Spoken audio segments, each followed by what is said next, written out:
Lucas 15, 19. Já não sou digno de ser chamado teu filho. Faze-me como um dos teus trabalhadores. E a igreja diz amém. Quantos filhos de Deus tem aqui hoje? Pastor Daniel estava orando e um dos maiores privilégios, ou na verdade o maior dos privilégios, é ser filho de Deus. A Bíblia diz que aquele que recebe a Cristo, recebe também o poder de ser chamado filho de Deus. Eu vou perguntar de novo, quantos filhos de Deus tem aqui? Primeiro eu vou explicar aos irmãos. Sabe quando você vai falar de Jesus para alguém, e a pessoa diz para você assim, não, mas eu já sou filho de Deus. Eu sou tão filho de Deus como você. Deus tem pelo menos 3 tipos de filhos. Deus tem seus filhos por eleição. Israel é a única nação e o único povo como nação, como povo eleito. Existem os filhos de Deus por criação. Todo ser humano e toda criatura é feitura das mãos de Deus. Agora existe um povo que está inserido na igreja, que são os filhos de Deus por adoção. A Bíblia diz que nós fomos enxertados na oliveira. Nós não somos Israel, nós somos igreja. Israel é Israel, igreja é igreja. Nós somos igreja. E como igreja, nós somos gentios. Nós não somos filhos de Deus por eleição. Nós fomos adotados. Deus nos adotou e nos fez filhos. E como filhos nos fez co-herdeiro de Jesus Cristo. E isso nos dá o direito da vida eterna. Então, aquele que é filho de Deus por adoção está inserido na igreja. Agora eu pergunto aqui, quem é pai e mãe? Pai e mãe. Você tem 3 filhos. 2 te obedecem. 1 não te obedece. O que não te obedece continua sendo seu filho? Mas ele te traz alegria? Ele te traz satisfação? Mas ele continua sendo seu filho. Então nós temos que convir que existe filhos de Deus que não agradam a Deus. Existe gente que é de Deus, mas infelizmente está vivendo uma vida. Olha, irmãos, eu também sou pastor de igreja. Pregador eu prego há quase 23 anos. Existe um lugar para ter mais problema que igreja? Igreja não é o lugar dos filhos de Deus? Não era para ter problema. Onde tem os filhos de Deus não era para existir problema. Onde existem os filhos de Deus não era para existir escândalo. Onde estão os filhos de Deus não era para ter pecado moral.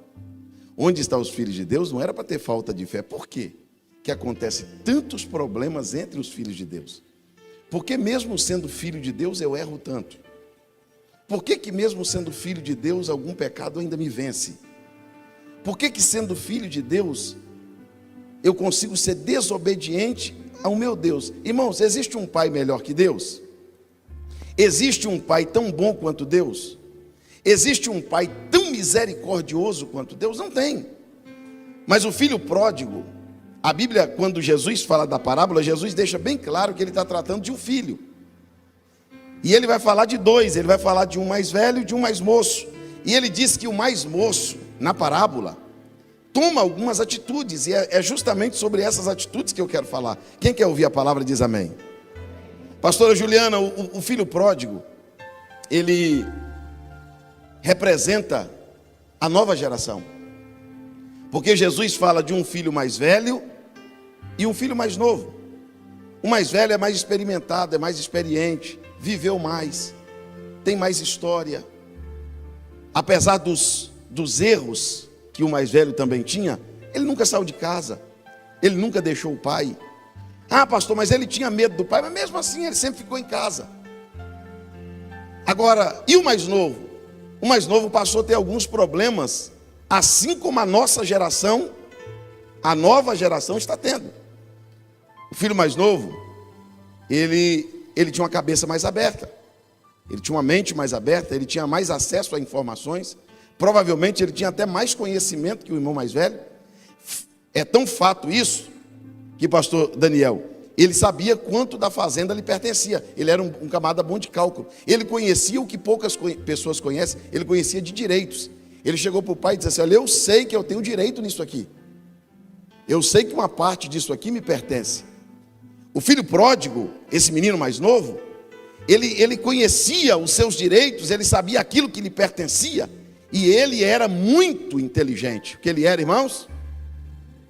Vamos lá? Ele era muito inteligente. É proibido ser inteligente? Não. É proibido saber muito? Não. É proibido ter acesso a informações? Não. Mas qual é o problema que a nossa geração está enfrentando? Ela não quer ser só inteligente. Ela quer ser mais inteligente do que o pai. O filho pródigo foi no pai e disse assim: ô pai, o senhor sabe que um pedaço disso aqui é meu, né? O senhor sabe que eu tenho direito nisso aqui. Sei. Pois é, me dê a minha parte. O que o filho pródigo estava dizendo para o pai? O que é meu não precisa estar na sua mão. Faz o seguinte, pai: o que é meu, entregue na minha administração. Eu não quero o senhor administrando o que é meu. Eu cuido da minha vida. Eu decido com quem eu caso. Eu decido o que eu faço, se eu vou, se eu fico. Eu não quero alguém controlando o que é meu. Eu não quero ninguém controlando a minha vida. Eu sei viver. Eu tenho acesso a informações, eu não sou burro. Eu não sou um idiota. Eu não preciso de um pai para ficar mandando e desmandando em mim. Eu mesmo cuido da minha vida. Você está me entendendo? Diz amém. Tem uma geração inteligente que chegou aí, que eles acham que pode fazer tudo. Os irmãos lembram da geração mais velha? Até para mudar de casa, orava. Para arrumar uma namorada, orava. Para comprar um carro, orava. E o inteligente, ora? Não, o inteligente sabe. O inteligente diz: eu não preciso de palpite de Deus para fazer isso. Isso é uma coisa minha, eu mesmo faço. Vou perguntar aqui, só para você saber que eu estou falando o certo e não bobeira. Quem sabe, quem tem carteira de motorista aqui? Carta de motorista. Você vai fazer uma viagem. Eu moro em Minas Gerais, então, quando eu terminar minhas agendas aqui, eu vou voltar para Minas, eu vou pegar a estrada. Quando você vai pegar a estrada, o que você faz antes de sair de casa? Para sair. Na hora de sair, o que você faz? Uma oração. Mas é Deus que vai dirigir o carro? Não, é você. É o anjo que vai pegar no volante? Então por que orar? Por que você ora se quem dirige é você? Se quem tirou a carta é você? Vou te explicar por quê. Porque mesmo dirigindo, você acredita na proteção do Pai. Mesmo sabendo dirigir, você acredita que quem vai te levar é Deus. Isto se chama dependência. É gente que diz assim: Jesus, eu sei fazer, mas vai comigo, me ajuda. Me ajuda a tomar minhas decisões. Irmãos, você acha normal na igreja ter o mesmo tanto de divórcio que tem no mundo? Os irmãos acham normal isso? Você acha normal o crente quebrar a cara igualzinho o incrédulo quebra? Você acha certo um filho de Deus só viver tomando decisão errada, só quebrando a cara, só fazendo o que não deve, só entrando por vias erradas? Não é. Olha para o teu irmão e diga para ele: não é normal. Não é normal. Talvez você tenha se achado muito inteligente. Aí você compra errado, vende errado, vai errado, volta errado, relaciona errado. Aí as pessoas vêm, pastor Daniel. Aqui não acontece, mas lá em Minas acontece. A pessoa vem com cara de vítima. Pedir oração para o pastor. Eu estou num relacionamento, pastor, que eu não aguento mais. Puxa o histórico, puxa a capivara desse crente. Chegar com cara de vítima aqui é fácil. Mas na verdade você está colhendo o fruto das suas decisões precipitadas. Deus não mandou você ir, você foi. Deus não mandou você comprar, você comprou. Deus não mandou você se ajuntar com esse camarada, você se ajuntou. E agora você vem com a carinha de vítima, como se Deus fosse o culpado, como se o pastor fosse o responsável. Pastor, eu estou numa prova, mas quem te colocou nessa prova? Nós estamos vivendo uma época que nem verdade os filhos de Deus querem ouvir mais.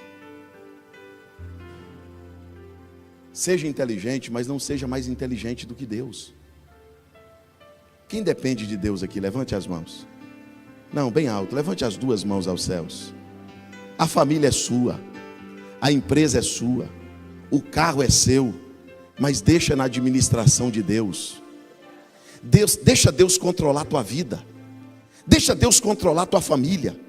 No comando de Deus não vai ter falência.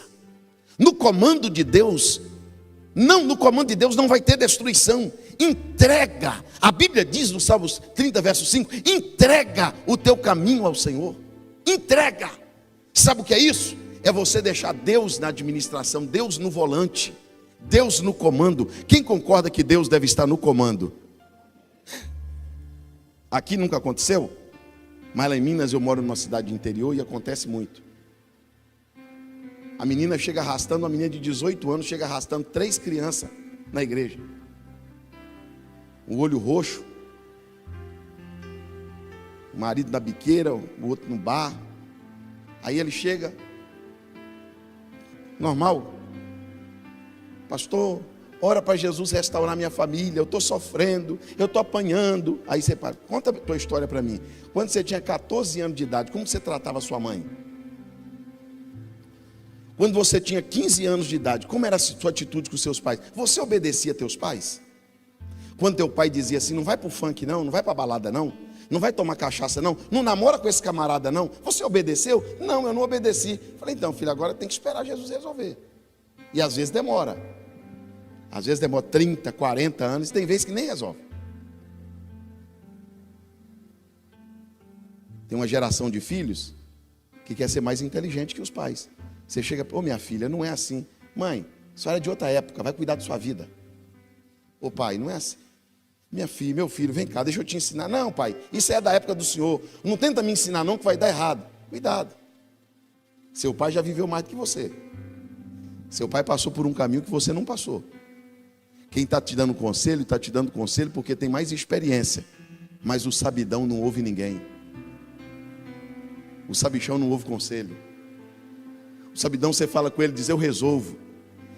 E o primeiro erro do filho pródigo foi tirar da administração do pai aquilo que só o pai sabe administrar.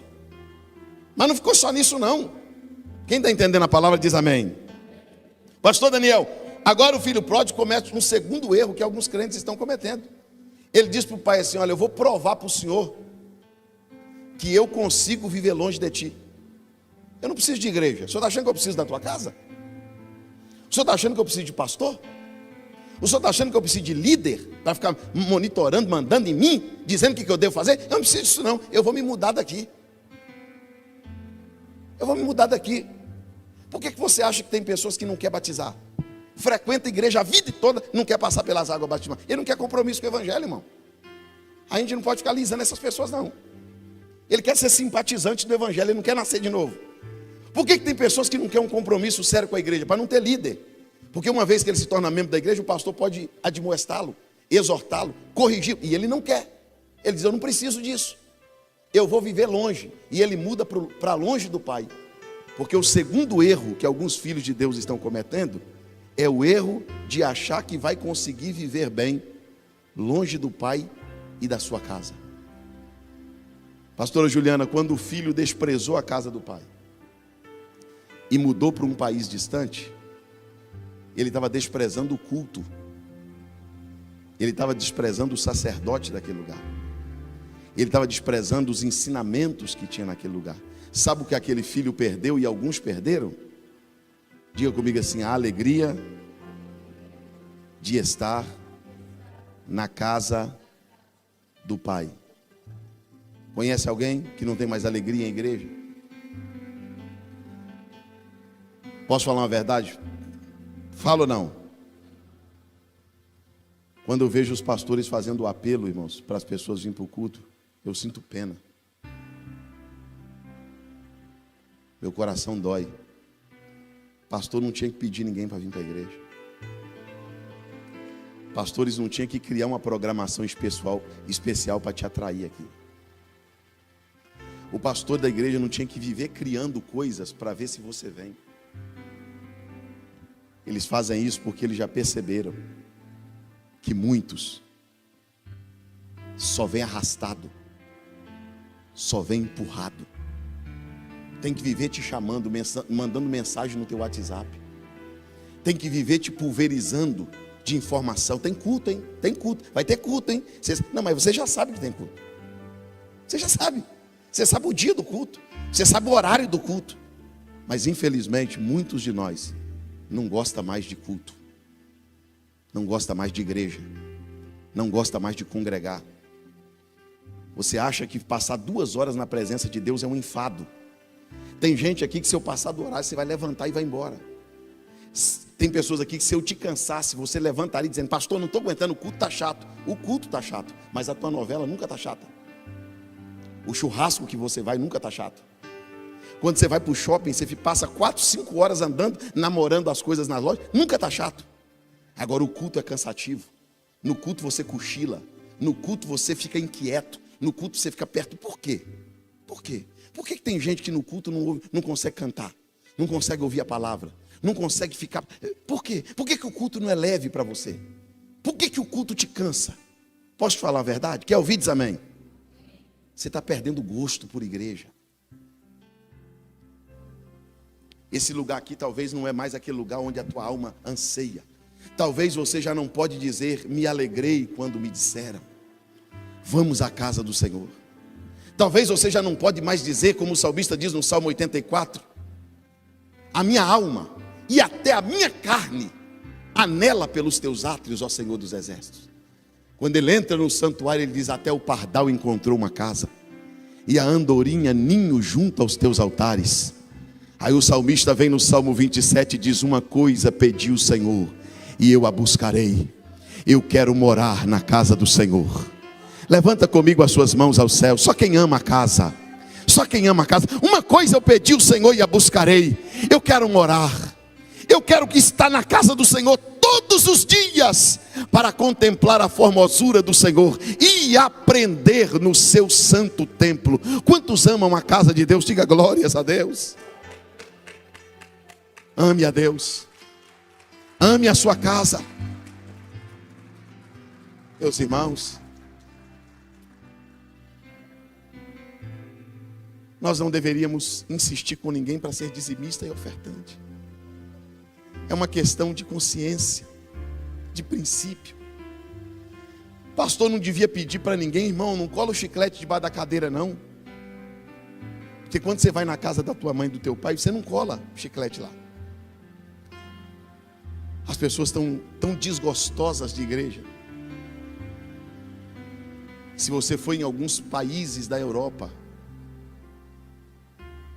em algumas cidades onde existiam mega templos, hoje não existem mais igreja. Os crentes perderam totalmente o desejo por igreja, o desejo por casa de Deus.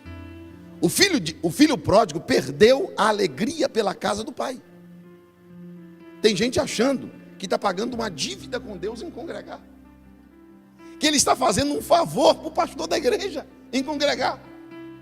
Ele acha que vir uma vez na igreja, ó Deus, eu estou aqui. Não é assim não. Nós temos que amar isso. Nós temos que estar aqui por prazer. Nós não temos que estar aqui só porque alguém convidou, só porque o pastor chamou, só porque tem culto, não. Eu sei que a maioria de vocês está aqui porque você quer. A maioria de vocês trabalharam a semana inteira. A maioria de vocês levantaram de madrugada. Alguém diz: dorme até mais tarde, hoje é domingo. Não. Hoje eu vou estar na casa do meu pai. Mas por que você vai? Porque eu gosto. Porque eu anelo pelos seus átrios. Quantos amam a casa de Deus? Diga amém.